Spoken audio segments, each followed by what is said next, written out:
de esas fluctuaciones cuánticas tiene el universo que conocemos ahora. Claro, imagínense todo lo que tuvo que pasar para que nosotros tuviéramos un confirme aquí entusiasmo. Fluctuaciones cuánticas, la era de la recombinación, la era de la oscuridad, la ionización, las primeras estrellas, las galaxias, formación de una era, etc. ¿De acuerdo? Hasta el momento que tenemos ahora. Ahora, todo viene de estas fluctuaciones cuánticas y la pregunta es, ¿cómo paso yo de estas fluctuaciones a el universo que tenemos ahora? ¿De acuerdo? Esa no es una pregunta que se contesta fácil, ni el proceso para llegar a la respuesta es tan fácil e inmediato. ¿De acuerdo? Además, miren ustedes el grado de complejidad que tiene el universo en la actualidad. Es una galaxia, considerar todos ustedes que es una de las cosas más bellas que han visto. Hermosa que ustedes pueden ver. Ahora bien, para entender cómo se forman las galaxias, cómo se forma la estructura del universo, vamos a tener que tomar por un momento lo mismo que le pasó a este señor de aquí. ¿Alguien ha visto esta película o soy yo el único que estoy demasiado bien? ¿Han visto esta película? ¿Qué pasó? ¿Qué le pasa en esta película? Dios le encarga ser Dios por un momento a Bruce. ¿Sí? Okay, vamos a hacer eso nosotros y vamos a tratar de crear el universo. ¿Qué es lo que tenemos ahorita? Espacio-tiempo, ¿cierto? Espacio-tiempo es lo único que tenemos, pero no solamente, tenemos fluctuaciones cuánticas y lo que queremos es hacer que esas fluctuaciones cuánticas sean lo suficientemente grandes para que puedan colapsar y formar estructura. Básicamente lo que necesitamos son las semillas de lo que pronto será la estructura, ¿de acuerdo? Las galaxias. Y en la galaxia se forma todo lo que pasa en el universo, todo lo interesante. Entonces, aquí en la parte que se sale un poquito de la divulgación, y nos vamos a la ciencia. ¿Qué necesito yo? ¿Qué necesito para que una estructura colapse? Bueno, necesito una sobredensidad, exactamente. Necesito algo que sea lo suficientemente denso para que pueda colapsar. ¿Y cuál es la ecuación que la describe? La describe esta ecuación que está acá. ¿Alguien levante la mano? ¿Quién reconoce esta ecuación?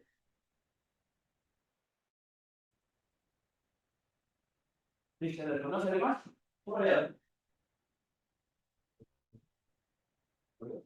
Es la ecuación de la gravedad, es la ecuación de la caída libre. Un objeto que está cayendo de manera libre obedece esta, bueno, no sé si obedece, pero al menos es descrito por esta ecuación que está aquí. Esta es una ecuación diferencial de segundo orden. ¿De acuerdo? Entonces, si yo tengo un objeto masivo, esa sobredensidad inicial, si ustedes lo quieren ver así, entonces la superficie de esa densidad va a colapsar de manera libre, si no hay nada que contrarrestre ese colapso, y ese colapso va a ser descrito por esta ecuación. Inicialmente ustedes pueden decir, bueno, esta es una ecuación diferencial, entonces necesito condiciones iniciales para resolverla, ¿verdad? ¿Cuáles son las condiciones iniciales así que se les ocurre? Es caída libre. Caída libre significa que la primera derivada en el tiempo cero, ¿cuánto va a ser? Antes del colapso. Cero. ¿De acuerdo? Suelto y caída libre, la velocidad está escrita al momento es cero, ¿de acuerdo? Es cero en el momento de que R es igual a R. ¿De acuerdo? O sea que esto tiene el tamaño de R mayúsculo. Ok. Entonces, si nosotros hacemos eso con las fluctuaciones iniciales del universo, tengo las fluctuaciones iniciales, son muy densas, algunas no, algunas van a desaparecer, pero otras van a ser lo suficientemente densas y van a poder colapsar para formar estructura. ¿De acuerdo? ¿Se sienten felices con eso? Ok. Entonces, oops, falta algo. Wait. No, sí, está bien. Entonces, pero hay un problema, Luis. ¿De acuerdo? Hay un problema. Y es que otra cosa que dijo Dios es esta ecuación que está acá. ¿Qué dice esta ecuación? ¿No hablan ustedes de idioma? Ahí dice el universo. No dice esto. La ecuación de expansión del universo. ¿De acuerdo? Este es el ritmo de expansión del universo. Lo que está aquí, miren que este A es función del tiempo y es el factor de escala cuando se tira el universo. ¿De acuerdo? Entonces, miren ustedes que tienen tres términos. Terminal 10, terminal 10, terminal. Este es bien fácil porque es una constante.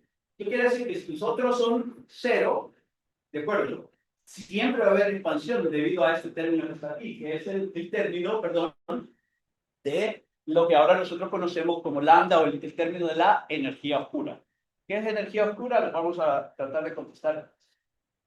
Ahora bien, este término que está aquí es el término que corresponde a otra propiedad de ese universo que estamos nosotros creando, que es el término de la curvatura. Miren ustedes, esto que está aquí es el ritmo de expansión del universo, ¿verdad? Si yo quiero que si yo quiero que el universo se detenga, debo al menos de poner un poquito de curvatura, ¿sí? Porque si no, si este es cero, este es positivo y este, aunque sea muy chiquito, va a ser positivo siempre. Entonces el universo se va a seguir expandiendo. Entonces, si yo quiero frenar el universo, debo de imponerle cierta curvatura. Ahora, eso es peligroso porque no es cualquier curvatura, sino que aquí este es positivo, C es una constante del universo, es positivo también, y este término que es kappa puede ser -1, 0 o 1. Si es 0, el universo es plano y no tiene curvatura, ¿verdad? El universo nunca se va a colapsar sobre sí mismo. Si es positivo, es decir, que es como una esfera, el universo sí puede colapsar sobre sí mismo. ¿De acuerdo? Porque es positivo, solo tengo que buscar los valores de las demás términos de esta ecuación que haga que la suma de este con este sea igual a este para que sea cero. O, si yo quiero que el universo colapse, entonces necesito que este sea mayor que todos los demás, para que el ritmo de expansión sea negativo y la forma en que está evolucionando esa sobredensidad se vaya afuera, ¿cierto? Perdón, colapse. Es lo que... Ahora bien, ya les cuento que de entrada el universo tiene curvatura a cero, a gran escala el universo. Pero eso está bien, no importa eso, el único que nos introduce un problema y es que el universo, la ecuación que teníamos anteriormente, esta que está aquí, las condiciones iniciales ya no son cero, ya no es caída libre. ¿De acuerdo? Tengo otras condiciones iniciales. ¿Cuáles son las condiciones iniciales? Este que está aquí, la superficie de este se está moviendo hacia afuera debido a la expansión del universo. Eso quiere decir que yo tengo la capacidad de disolver las sobredensidades. ¿De acuerdo? Tengo la capacidad de disolver las densidades. Entonces, ahora, esta ecuación también se cumple de manera local y yo puedo tener sobredensidades, yo puedo tener curvatura de manera local y puedo tener colapso. Ya lo vamos a ver a continuación. Ok, entonces ya vimos que este set de condiciones iniciales no funciona. Yo necesito otro set de condiciones iniciales, este que está acá, y esto está dado por la expansión de Hubble, que está parametrizada por ese término que se llama H, y R es el tamaño de esto, ¿de acuerdo? Ahora bien, yo puedo resolver esa ecuación diferencial, seguro que ustedes mismos la han resuelto ya en casi cualquier clase, y la solución de esta ecuación diferencial es esta, miren. Ahora noten algo. Miren ustedes que yo tengo R a la 3 aquí. R a la 3, ¿a qué se parece R a la 3?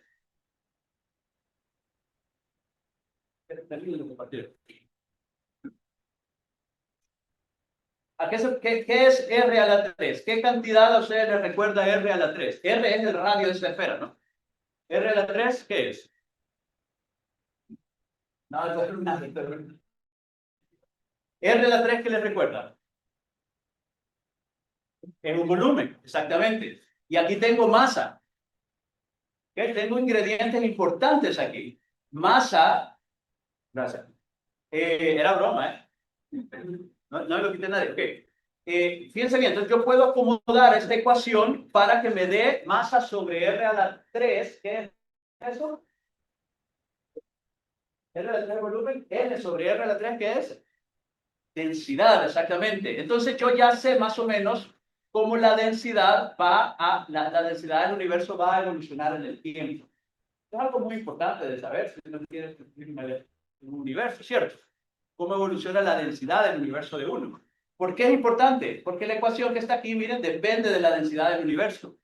¿Sí? Eso quiere decir que la forma en que está evolucionando el universo depende de esa cantidad que acabo yo de encontrar. Ok, entonces, una ecuación diferencial, pasos intermedios, las condiciones iniciales necesarias, o sea, las apropiadas, las primeras condiciones iniciales no me servían, ¿verdad? Pero al menos me da intuición de cómo colapsa esa sobredensidad. Y entonces resuelvo mi ecuación diferencial, me da esta expresión que está aquí y ya puedo resolver a la densidad del universo. Y eso es algo importante de saber. Ok. Y entonces, muy bonito todo. Esta es la ecuación que describe cómo va aumentando, cómo va disminuyendo en realidad la densidad de fondo del universo, porque el universo se está expandiendo, ¿cierto? El universo se está expandiendo. Si ustedes se fijan aquí en esta expresión, esto que está acá, miren este término. Por ahorita voy a tratar de ignorar esto de aquí. Ya les dije que el universo es más o menos plano. Bueno, el universo es plano. Vamos a asumir eso y vamos a ocuparnos de esto después. Pero recuerden esta que está acá. Esta expresión es la que me dice la expansión del universo, cómo depende de la densidad del universo mismo. ¿De acuerdo? Y entonces yo puedo, en lugar de tener esto complicado, puedo ponerle una H grande a esto y se va a convertir en esto que está acá. ¿De acuerdo? Entonces, pero yo ya sé cuál es esta expresión que está aquí, el ρ que está acá, porque lo puedo sacar de acá. Y entonces yo ya sé cómo es la expansión del universo, ¿de acuerdo? Con el tiempo. Muy bien. Entonces, miren, ya que con esas pequeñas ideas iniciales, bastante intuitivas, ya tenemos los ingredientes suficientes para ir creando el universo que estábamos creando, ¿cierto? ¿Se sienten felices? ¿Sí? Ok. Y entonces, ¿qué es lo que tengo? Tengo como un fondo donde la densidad va disminuyendo, pero yo necesito para crear estructura al menos una región del universo, algo así, donde todo pueda colapsar, ¿cierto? Para poder formar estructura, porque inicialmente tengo ese universo en donde no hay nada. Y entonces, a la ecuación de la masa, ustedes saben que si yo multiplico la masa por el volumen, que es esto que está acá, ¿sí? Perdón, si la densidad por el volumen me da la masa, ¿cierto? Y entonces a la masa inicial le voy a multiplicar la masa de esta mini densidad que está acá. Y me voy a hacer la pregunta, ¿cómo evoluciona esa densidad? ¿Es disuelta por la expansión del universo o para qué valores es capaz de colapsar y formar estructura? Bueno, hay ciertos pasos intermedios para poder describir ese sistema. No los puse todos, pero así a grandes rasgos hay que resolver una ecuación del cicloide, eso lleva cierta geometría y ciertos pasos intermedios, pero luego yo puedo comparar la densidad de fondo con la densidad, perdón, la densidad de mi estructura con la densidad del fondo. Miren, esta es básicamente una resta de densidades entre la densidad mayor. Entonces, si lo expreso de esta manera, yo puedo, como yo conozco cómo evoluciona la densidad en el universo y sé también cómo es la densidad de esta estructura que está aquí, que es básicamente m sobre el volumen, la masa que yo puedo acumular ahí por el volumen. Y esta de aquí yo también la conozco porque me viene de la cosmología, ¿verdad? De la expansión del universo, entonces lo puedo comparar. Ustedes miran aquí que hay cosenos y senos, eso es porque he parametrizado esta expresión como un cicloide. Lo van a aprender en algún momento la gente que está en los primeros años. Pero básicamente lo que trato de describir es cómo la sobredensidad crece en tamaño, porque al principio la sobredensidad, perdón, el radio de esta va a ir creciendo. Si crece mucho se va a disolver y no va a pasar nada, pero yo lo que necesito es que llegue a un tamaño y luego empiece a colapsar. Eso es lo que yo necesito. ¿De acuerdo? ¿Para qué valores este sistema hace eso que está ahí? Bueno, hago las sustituciones del caso y me dice que llego a fíjense bien. Si yo estoy describiendo esto como un cicloide, es decir, un sistema en el que crece, llega a un tamaño máximo y luego colapsa, la densidad habrá alcanzado el 455% aproximadamente de esa densidad inicial. Con esa densidad yo garantizo el colapso de mi estructura. ¿De acuerdo? Ok, ya le ganamos a la expansión del universo. Eso ya es un primer paso, ¿cierto? Usted no quiere, pues recuerde que usted está en el negocio de hacer galaxias. Usted no quiere que su galaxia se disuelva. Ok, entonces al menos usted necesita garantizar que eso en cierta medida, en cierto momento se detenga y colapse. y necesita que eso, al final, cuando eso sucede en ese sistema, la densidad debe de alcanzar al menos 455% de la densidad inicial. Y entonces ya podemos estar felices porque hemos asegurado que nuestra estructura o nuestra sobredensidad no desaparezca. ¿Ya? ¿Se sienten tranquilos ya? Yo sé que estaban en tensión porque ¿qué le puede pasar a mi sobredensidad? Ya nos habíamos encariñado con ella. Ok, entonces, ahora bien, hay un problema, ¿no? Y es que si eso colapsa, felicidades, porque hemos creado un agujero negro. Bueno, una singularidad. Entonces, hay un problema ahí. Y es que ya evitamos que la expansión del universo disolviera la sobredensidad.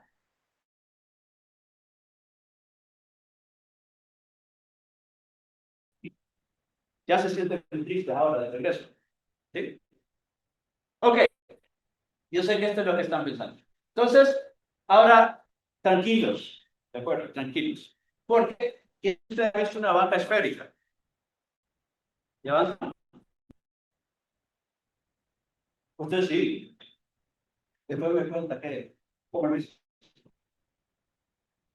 Miren, no se pongan nerviosos porque el modelo que yo les he estado contando es una vaca esférica. Yo creo que a eso se refería Cristian. Eso que está ahí es una vaca esférica.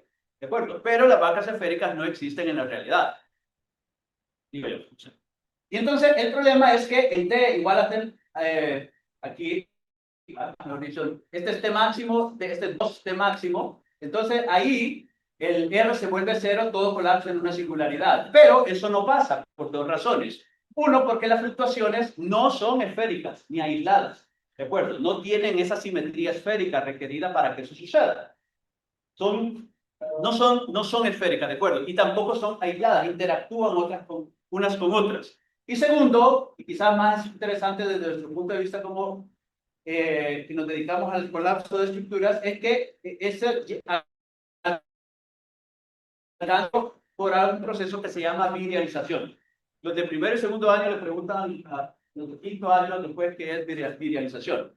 Básicamente, lo que voy a describir es, ok, empieza a crecer y en lugar de colapsar, se virializa y alcanza un tamaño inicial. Empieza como a fluctuar y luego alcanza un tamaño fijo. ¿Y eso cómo? Bueno, aquí está la estructura, va creciendo, ¿sí? En ese fondo, segundo paso, va creciendo, pero luego empieza a colapsar y alcanza un tamaño fijo porque se virializa. Lo que detiene el colapso es esa virialización.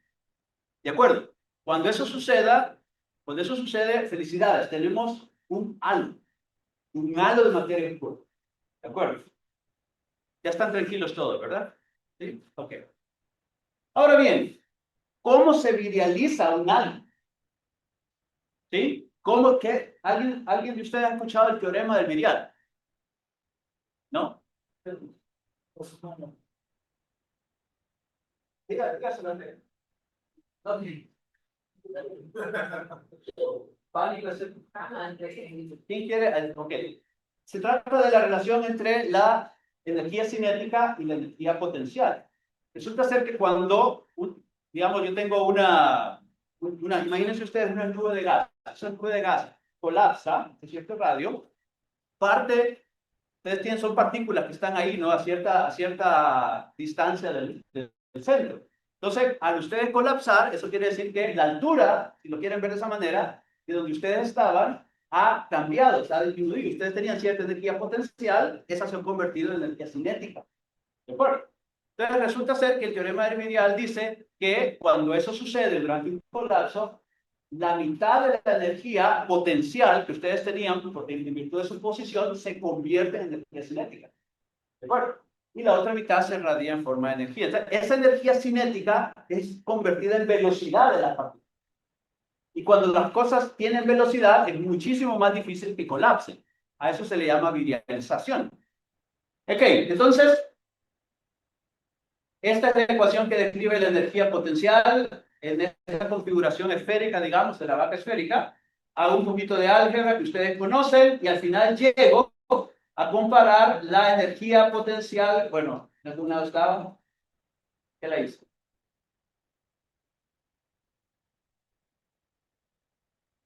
Creo que me la salté, no importa. Entonces, lo que tengo que hacer es dividir la energía cinética, perdón, potencial sobre la energía cinética.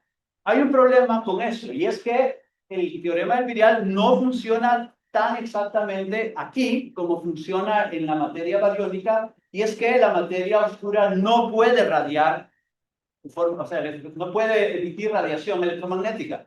¿De acuerdo? Entonces, en realidad, la energía, ellos no se pierde energía, sino que toda se va a energía cinética. ¿De acuerdo? ¿Y cuándo sucede eso? Cuando yo comparo la energía potencial con la energía cinética, llego al resultado de que eso sucede cuando la diferencia de densidades entre la densidad de mi halo de materia oscura y el medio que está afuera la razón es de 200. Cuando mi halo de materia oscura es 200 veces más denso que el exterior, mi halo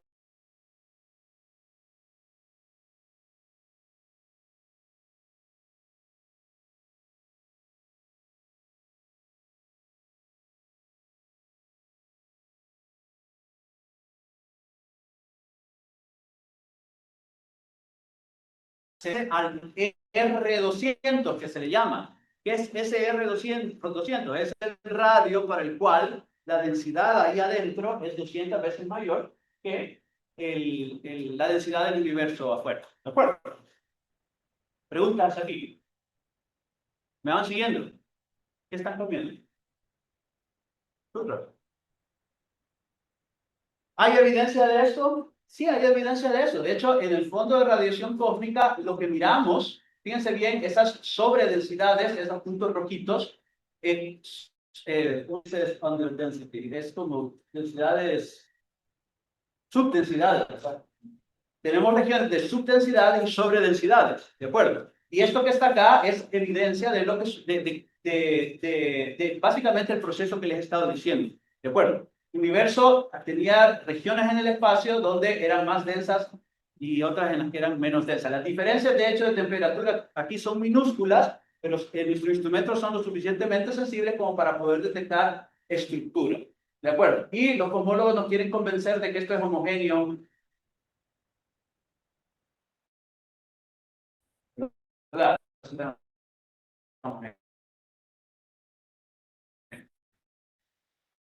Ok, ya podemos, ¿de acuerdo? Y ya podemos, ya le ganamos a la expansión del universo. Nadie murió en el proceso, ¿de acuerdo? Solamente que tuvimos tal vez alguna visualización en el camino, pero bueno, eso es importante. Y ahora le podemos echar todos los ingredientes a la sopa, ¿de acuerdo? Podemos hacer galaxias ahora, podemos echarle gas y ese gas, ¿qué le va a pasar al gas dentro de la galaxia?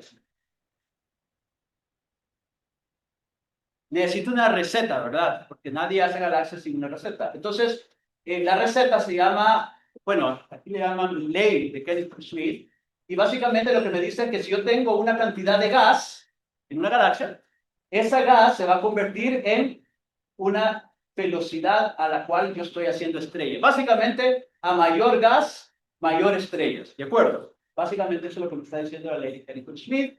Es una ley de la naturaleza muy impresionante, la verdad, porque ustedes miren esta es la masa de gas de las galaxias y esta es la tasa de formación estelar. Miren ustedes que eso parece una relación, la misma relación para cualquier tipo de galaxias. Miren, sobre ¿cuántos? Son casi 6 órdenes de magnitud, ¿de acuerdo? Eso quiere decir que las galaxias chiquitas, las galaxias grandes, cualquier tipo de galaxia obedece esta ley. Es interesante, ¿de acuerdo? Hay que reflexionar sobre ello.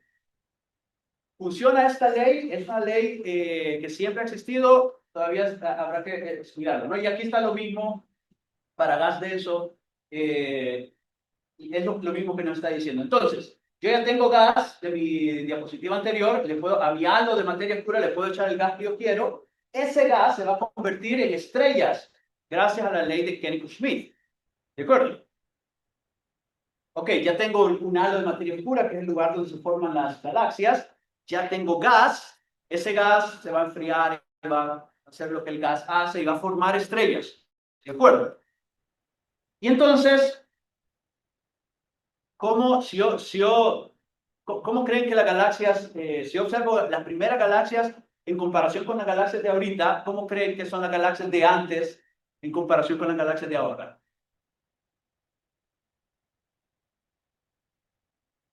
Si yo tomo una foto de ustedes, ¿sí?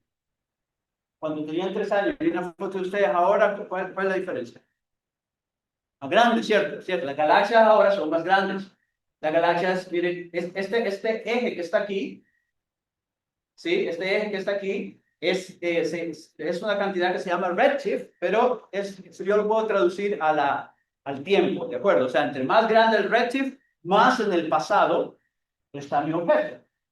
Y miren ustedes qué chiquita es la galaxia. Es una galaxia bien chiquita, ¿de acuerdo? Y ahora las galaxias son bien grandes. ¿Cómo crecieron estas galaxias? ¿Cómo crecen las galaxias? Exponencialmente. Exponencialmente. No. ¿Cómo? Con más gas. Si le tiro más gas, más estrella, ¿de acuerdo? Muy bien. Esa es una buena respuesta. ¿Quién está de acuerdo con esa respuesta? ¿Tiene sentido esa respuesta para ustedes? ¿Sí? ¿Podríamos apostar algo? Nunca apuesten con el profesor, porque el profesor... Ok, perdón. Entonces, miren. Resulta ser que la masa de la masa de la galaxia, la masa de estrellas de la galaxia actualmente, anda en el orden de 10 a la 11, 10 a la 12, las más masivas. ¿De acuerdo? Entonces yo puedo hacer mi cálculo al revés. ¿A qué velocidad tengo que hacer estrellas para alcanzar esta masa? ¿De acuerdo? Y entonces puedo retroceder en el tiempo y ver si estas galaxias están formando estrellas a esa velocidad. ¿Qué creen que la respuesta es? No, ¿verdad? Pero hay razones para ello. Y es que la tasa de formación, fíjense bien, hay otro problema de eso, y es que las galaxias, estas sobre todo las que son muy masivas, esas dejaron de hacer estrellas hace mucho tiempo. Por eso se miran que son como rojitas, miren, porque la población de estrellas que tienen son estrellas viejas. ¿De acuerdo? Estas son más blanquitas porque son galaxias recién nacidas y están con jóvenes. Resulta, entonces, no es que han hecho estrellas por la edad del universo, sino que hace mucho tiempo dejaron de hacer estrellas. ¿De acuerdo? Pero tampoco empezaron a hacer estrellas desde el momento, desde el segundo uno del universo, sino que pasó la recombinación, pasó varios tiempos hasta que las galaxias pudieran hacer estrellas. Y entonces, fíjense, si yo necesitaría una tasa de formación estelar de entre 100 y 1000 estrellas al año, y hacerlo por al menos 2.000 millones de años para poder alcanzar esta masa. Suena posible, ¿de acuerdo? 1000 estrellas al año. ¿Cuántas estrellas creen que forma la Vía Láctea al año? 50.000. 50.000 estrellas al año. ¿Qué le pasaría a la Vía Láctea si formara 50.000 estrellas al año? Cristian. Se queda sin gas, ¿de acuerdo? Ya lo vamos a ver por qué. ¿Cuántas estrellas forma la Vía Láctea al año? La Vía Láctea. Una. Una estrella al año. Sí. Y un poquito, ¿verdad? Pero es un número fácil de recordar. ¿Sí? ¿Cuántas estrellas forma la Vía Láctea al año? Pregunta de trivia, ¿es cero? Existe quizás todavía. Sí. Wow. Ok. Entonces, esa es una buena pregunta para la próxima semana. Una trivia. ¿Cuántas estrellas forma la Vía Láctea al año? La Vía Láctea. ¿Ah? No me dicen. Pero lo van a hacer. Ya no. Entonces, ya saben ustedes, una. Pero para crecer a esta masa, necesitamos hacer al menos 1000, o sea, entre 500 y 1000 estrellas.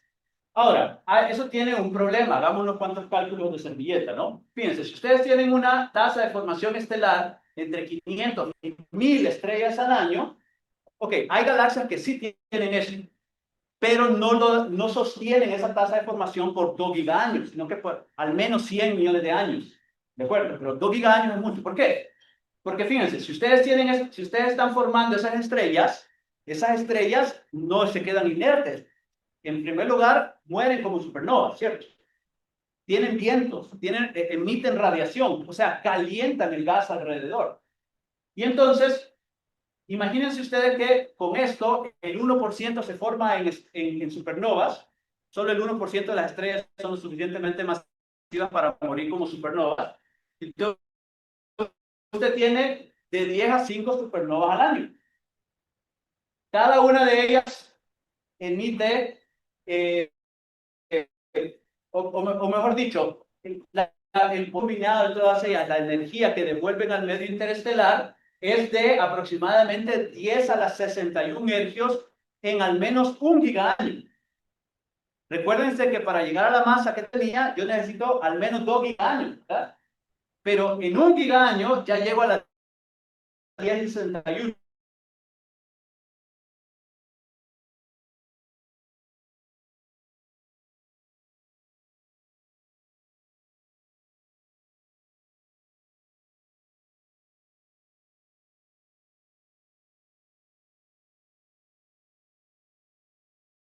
No tengo nada. Y ustedes no quieren esto porque ustedes están en el negocio de hacer galaxias. ¿Existe evidencia de esto? Sí, existe evidencia de esto. De hecho, si ustedes trazan un modelo, esto se llama la función de luminosidad de las galaxias, si ustedes trazan un modelo de cómo solo la cosmología, sin nada de esto de supernova ni nada, solo la cosmología, como la vaca esférica al inicio, formarían galaxias, ustedes tienen esta línea recta que está acá, ¿sí? Pero ustedes miran que las observaciones dicen que no hay tantas galaxias de poca masa. Este es el número de galaxias, muchas galaxias, pocas galaxias. Y estas también significa que no hay muchas galaxias con mucha masa. ¿Por qué? ¿Por qué? Se parece que todas mis recetas funcionan. Bueno, la razón de ello viene de precisamente ese concepto que se llama feedback, lo que la materia le hace al gas de la galaxia. Miren ustedes esta galaxia que está aquí, es una galaxia elíptica, pero tiene este cosito aquí, miren. ¿Qué es eso que está ahí? Es un agujero negro supermasivo que tiene jets y está calentando el gas de esa galaxia. Esa galaxia no está formando estrellas, su medio interestelar tiene gas, pero está muy caliente ese gas para poder formar estrellas. Miren esta otra galaxia, tiene outflow, se le llaman, son como vientos galácticos, ¿de acuerdo? El gas que está saliendo de la galaxia. Cuando yo tengo formación estelar o AGNs, generalmente lo que voy a hacer es afectar el medio interestelar de manera que yo no puedo formar galaxias. Y al final lo que tengo es esto, ¿verdad? No tengo todas las galaxias que necesito, ni masivas ni chiquitas. ¿Por qué? Porque el gas se calienta cuando tengo mucha formación estelar o cuando tengo AGNs. Así que mi proyecto de hacer galaxias está llegando a un punto que ya es frustrante, ¿cierto?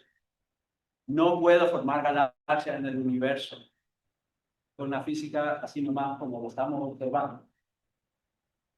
¿Qué creen ustedes cuál es la solución?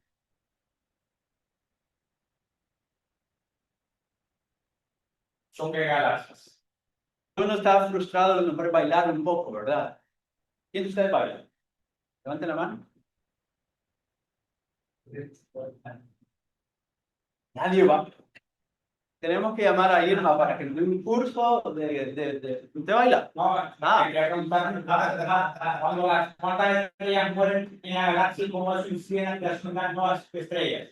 Ya vamos a llegar a eso, pero primero vamos a ver fíjense bien, la colisión de galaxias y es así como creemos nosotros que se forman las galaxias masivas.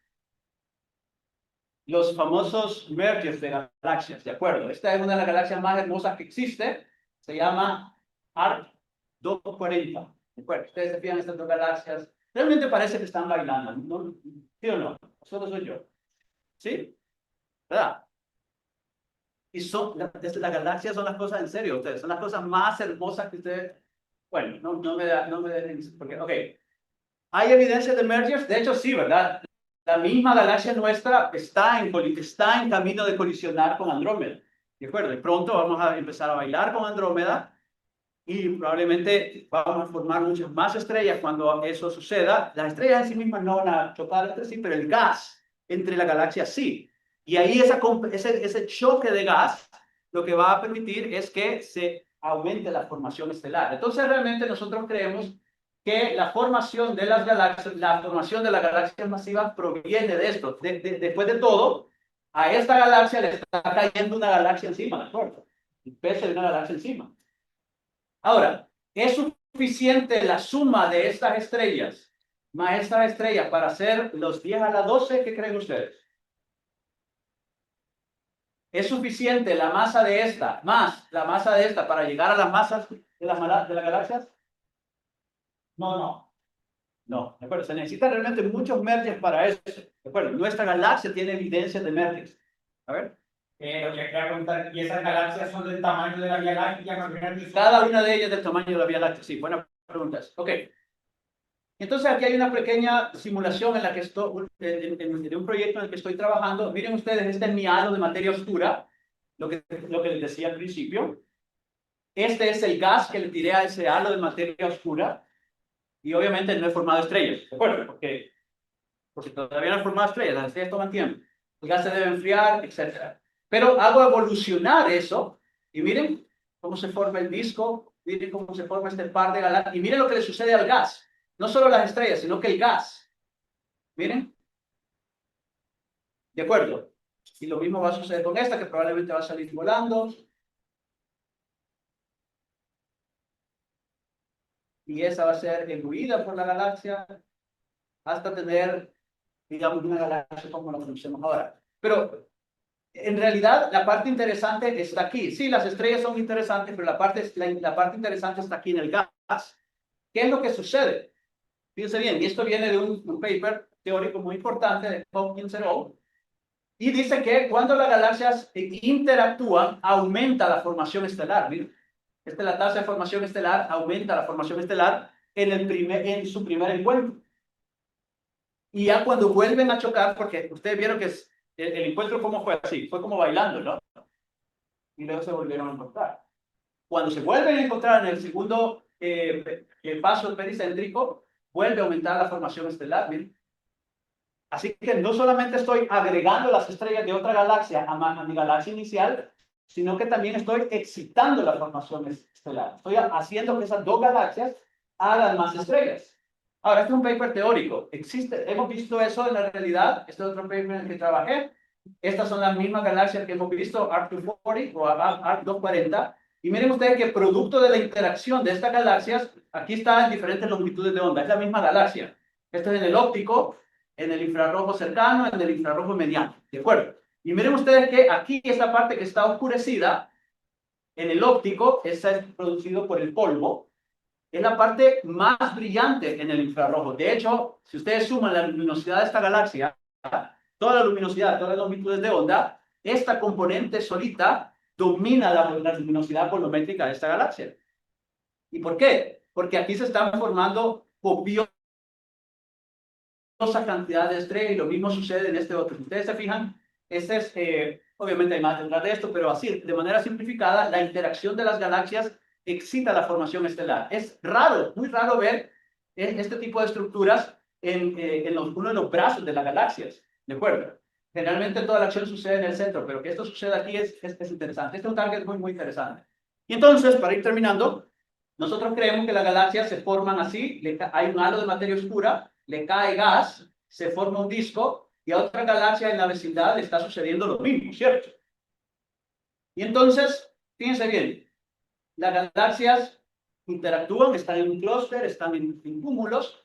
Cuando colisionan, a veces el disco sobrevive, a veces no sobrevive el disco, dependiendo del ángulo en el que colisione. Pero si hay más gas, como por ejemplo aquí, ¿de acuerdo? Entonces, no, mejor dicho, sí, aquí le está cayendo el gas alto. Aquí es donde no le cae más gas, ¿verdad? Y aquí la galaxia se queda gigante y elíptica. Pero si le cae gas, entonces se forma una galaxia, otra vez otra galaxia espiral. Y creemos que esto fue lo que le sucedió a la Vía Láctea. Noten aquí ustedes que este circulito es más grande, es más pequeño que este. Generalmente, la galaxia entre más crecen, ¿de acuerdo? Ustedes dirán, es más fácil que le caiga más gas, ¿cierto? Pero también es más difícil que el gas se enfríe, porque el pozo de potencial de una galaxia gigante, ¿de acuerdo? Es muy grande. Y el gas tiene que moverse a velocidades muy rápidas, o sea, muy grandes velocidades, para poder permanecer en ese pozo de potencial. Entonces es más difícil que ese gas se enfríe y colapse formando un disco. Ok. Hay muchas razones por las que las galaxias... hay muchas... Lo que quise decir con esto en realidad es que existe mucha física y a diferentes escalas detrás de la formación de las galaxias. La mayoría de ellas se forma de ese baile cósmico entre galaxias, ¿de acuerdo? Y miren ustedes la cantidad de cosas que suceden en multiescala, ¿no? Los brazos espirales en el orden de los kiloparsecs, ¿de acuerdo? Así como bolsitos de formación estelar a lo largo de todo ellos en la escala de muchos parsecs. Entonces, realmente la física de la galaxia es a múltiples escalas.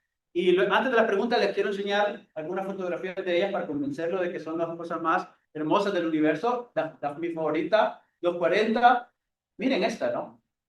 Pero qué cosa más hermosa, ¿no? Con tanta formación estelar ahí, todo eso brillante que ustedes miran ahí, es polvo, perdón, es formación estelar y lo oscuro es polvo. Miren esta de acá. ¿Sí? Más polvo. ¿Y esta? ¿Qué parece eso? A mí me parece uno de estos. No les hace Un pez. conocido. Ah, un delfín le hace. A mí me parece un pingüino. Pero bueno, A se mí puede un ser. pez. Ok, y por su huevecito, ¿no? Sí. Ok, muchas gracias.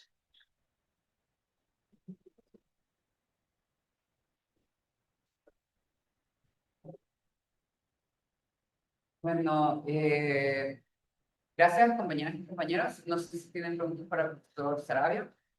Bueno, con las imágenes de las, por ejemplo, la que nos mostró, ya son dos galaxias o ya son una sola. Esta. Son dos galaxias o ya son una sola. Esta eran dos galaxias y ahora es difícil de saberlo, ¿no? Pero estas se clasifican como una sola galaxia, ¿de acuerdo? Reciben el nombre de una sola galaxia, porque recuerden ustedes que observacionalmente nosotros miramos como un screenshot de lo que está sucediendo en la galaxia, ¿no? Entonces, esta no tenía nombre anteriormente ni este, entonces ahora son un solo sistema. ¿Podría regresar a tirar, por favor?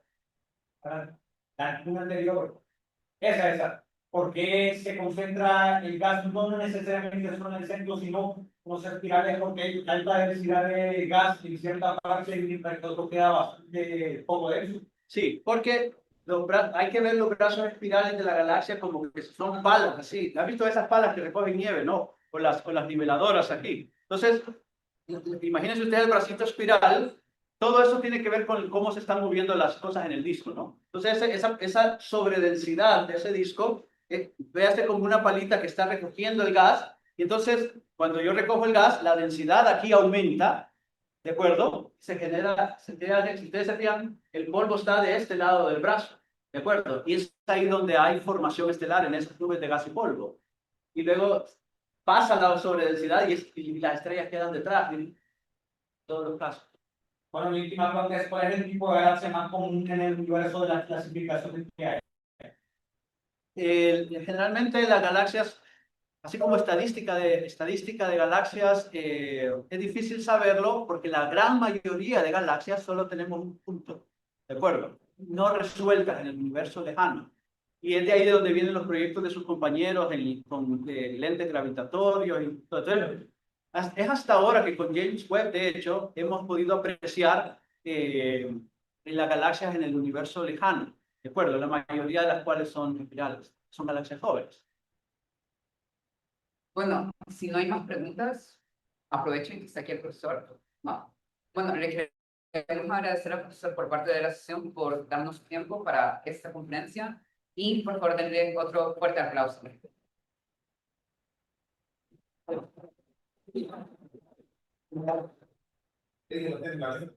Sí, aquí se están pasando.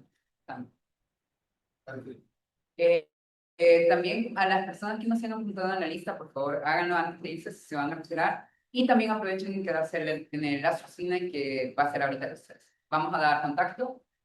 Sí. Y vamos a vender palomitas aquí afuera. Ahorita son vendidas porque ocupamos fondos para la siguiente semana. Así que muchas gracias por venir y los que se queden, pues guarden su puesto o vayan a comprar palomitas. Ok.